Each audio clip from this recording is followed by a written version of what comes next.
Assalamualaikum warahmatullahi wabarakatuh.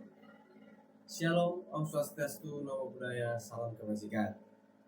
Di sini kami dari kelompok 2 akan menjelaskan dan memaparkan hasil diskusi kami, yaitu tentang siklus hidup perancangan basis data pada Syakat ITERA. Untuk anggota-anggota dari kelompok 2 itu, yang pertama ada Febi Gulandari, yang kedua ada Sarawasti, yang ketiga ada Haikal Faskusum Bolon, yaitu saya, dan yang keempat ada Jalan Satria. Nah, untuk bagian pendahuluan ini, dalam pengembangan sistem informasi, terutama untuk sistem informasi akademik atau yang biasa disebut dengan SYAKAT, penting bagi kita untuk memahami siklus hidup perancangan basis data agar kebutuhan pengguna bisa terpenuhi dengan baik. Basis data sendiri adalah kumpulan data yang disusun dan dikelola agar mudah diakses serta diolah. Dengan perencanaan yang terstruktur, data bisa mendukung proses pengambilan keputusan secara lebih cepat dan tepat. Siklus hidup perancangan basis data mencakup beberapa tahapan, mulai dari pengumpulan kebutuhan hingga implementasi, yang bertujuan agar sistem yang dihasilkan benar-benar sesuai dengan kebutuhan pengguna melalui pemahaman ini. Melalui pemahaman ini, kita dapat membangun sistem basis data yang efisien, aman, dan mendukung kegiatan akademik secara optimal. Nah, selanjutnya akan dijelaskan oleh teman saya. Berikut ini adalah diagram siklus hidup perancangan basis data. Siklus ini dimulai dari pengumpulan dan analisis kebutuhan, kemudian berlanjut ke tahap perancangan konseptual, perancangan logis, dan akhirnya perancangan fisik. Perencanaan kebutuhan. Tujuan dari tahap ini adalah untuk mengelola dan mengembangkan sistem informasi akademik mahasiswa di kampus. Pengguna sistem ini meliputi mahasiswa, dosen, dan sivitas akademik lainnya. Fitur utama yang disediakan itu ada pengisian KRS, KHS, jadwal kuliah, pendaftaran KKN, informasi akademik, dan kuesioner. Selanjutnya, tahap pengumpulan dan analisis kebutuhan. Tujuannya itu untuk menganalisis kebutuhan data dan proses yang akan dijalankan dalam SYAKAT. Fitur utamanya ada pengisian KRS, KHS, jadwal kuliah, pendaftaran KKN, informasi akademik, kuesioner, dan informasi jadwal kelas. Penggunanya itu ada mahasiswa, dosen, dan sivitas akademik. Pada tahap ini kita penting untuk mengidentifikasi kebutuhan fungsional dan non-fungsional berdasarkan masukan dari mahasiswa, dosen, dan sivitas akademik agar sistem dapat memenuhi kebutuhan penggunanya.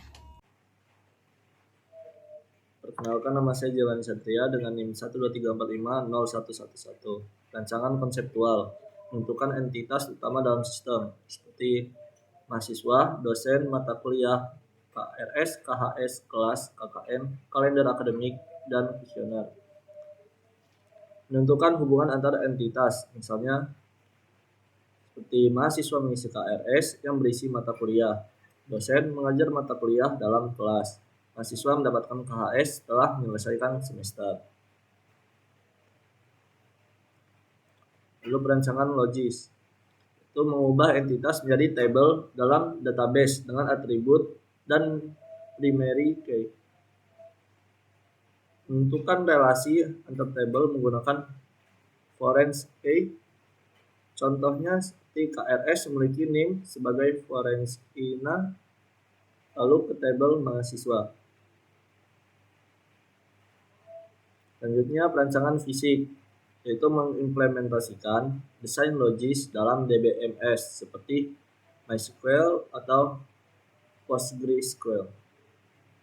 Membuat tabel dengan SQL, menentukan tipe data, primary key, dan foreign key. Lalu menguji database dengan query pengujian, seperti melihat daftar mahasiswa yang telah mengisi KRS atau menampilkan nilai KHS.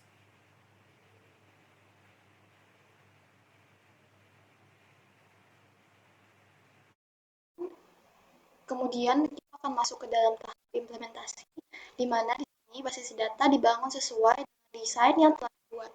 Dengan langkah-langkah yang pertama yaitu adalah persiapan lingkungan implementasi.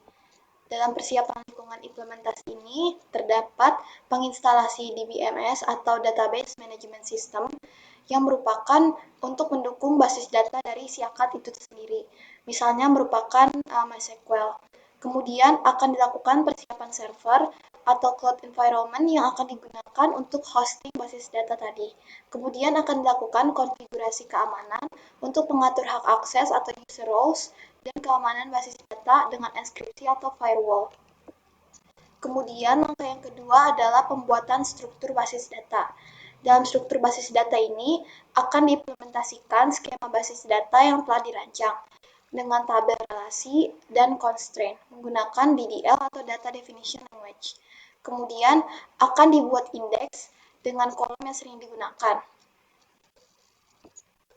Langkah yang ketiga yaitu adalah migrasi data, di mana dalam migrasi data ini akan diimport data lama jika ada dari sistem lama.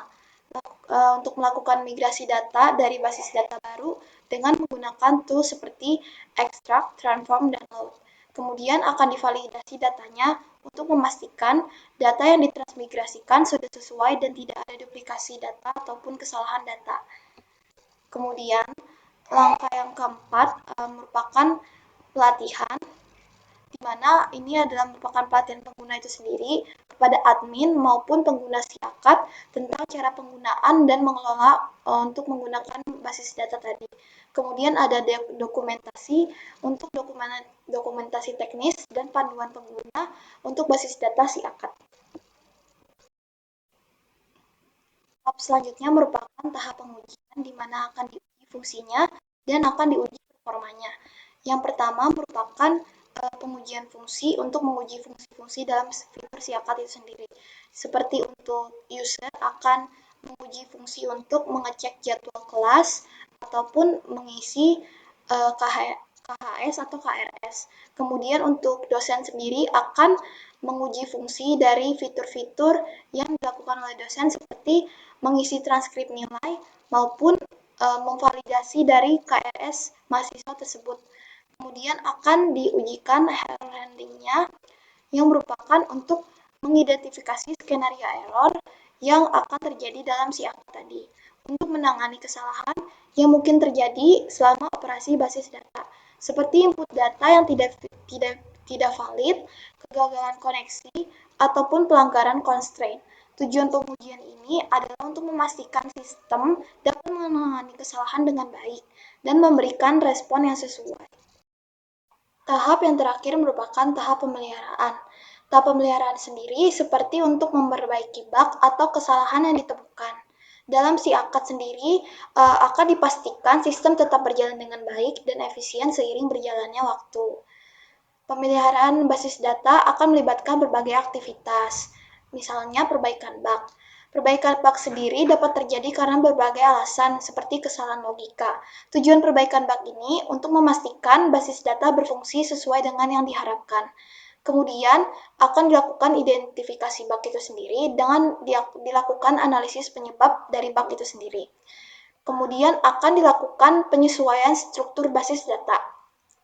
Seiring berkembangnya kebutuhan atau perubahan aturan akademik, struktur basis data mungkin perlu disesuaikan. Penyesuaian ini bisa berupa penambahan tabel, kolom, ataupun modifikasi. Kemudian akan dilakukan pengoptimalan performa. Pengoptimalan performa ini akan bertujuan untuk memastikan query dan transaksi berjalan dengan cepat dan efisien. Yang terakhir merupakan melakukan backup dan recovery data, di mana ini merupakan bagian penting dari pemeliharaan basis data untuk mencegah kehilangan data akibat kegagalan sistem, serangan cyber, ataupun dari error itu sendiri.